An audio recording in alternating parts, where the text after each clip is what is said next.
Diction by Victor Korusikse. Diction by Jim Locke.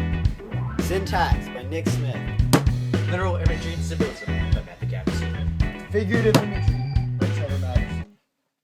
This passage was taken from Act 3, Scene 1 of Macbeth, lines 51 to 75. The theme of this passage is fear and paranoia. To be thus is nothing, but to be safely thus.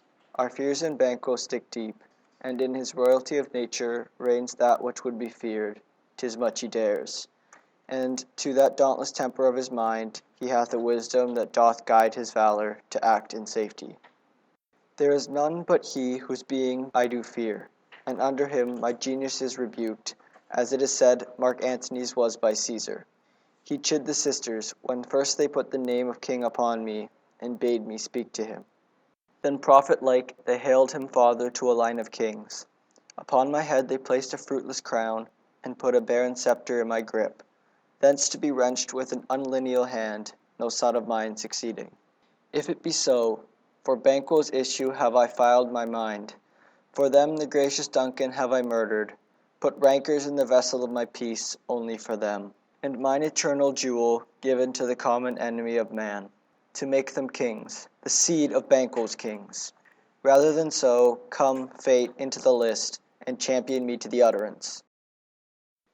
Dauntlessness, showing fearlessness and determination. Rebuked, express sharp disapproval or criticism of someone because of their own behavior or action. Chid, scold or rebuked.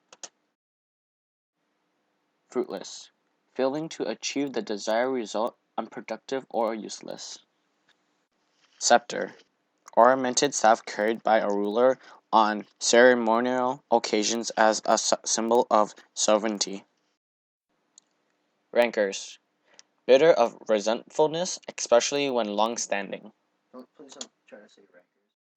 In the first line, Macbeth repeats the words to be. This implies that he wants to be safely king. My genius is rebuked.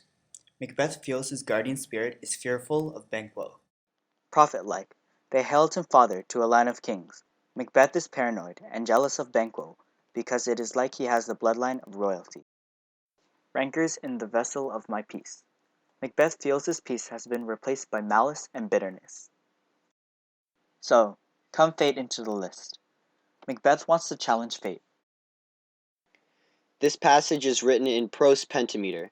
In Shakespearean novels, prose is normally used by common people. This could mean that Macbeth has stopped being respected and is not seen as a noble by the reader. Almost every line in this passage shows strength and power, meaning that Macbeth is paranoid. An exclamation mark means that there is emphasis going into the words. This means that Macbeth is very passionate. In a literal sense, Macbeth is literally saying that his situation is of another. This also symbolizes fear and doubt that he has with Banquo. There is none but he whose being I do fear, and under him my genius is rebuked, as it said Mark Antony's was by Caesar. He chid the sisters, when first they put the name of king upon me, and bade them speak to him. Macbeth is simply referring back to the witch's prophecy. This statement could symbolize that Macbeth has no children. It also expresses natures of an ideal king.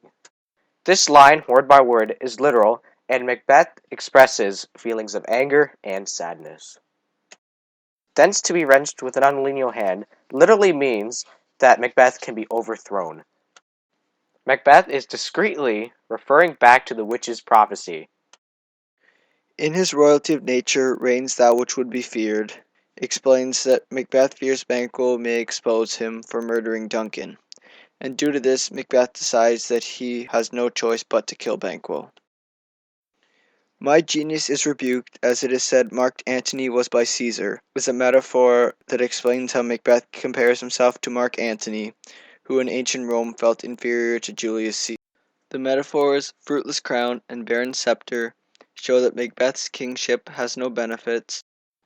Murdering Duncan messed up Macbeth's mind, so he uses the metaphor, put rancors in the vessel of my peace, Macbeth is explaining that it is like a corrupting substance has entered the jar holding his peace of mind and screwed it up.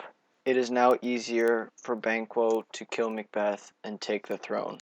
The metaphor and mine eternal jewel given to the common enemy of man explains that Macbeth sold his soul to the devil in killing Duncan. Come fate into the list and champion me to the utterance can also mean that Macbeth is calling on fate to aid him in killing Banquo.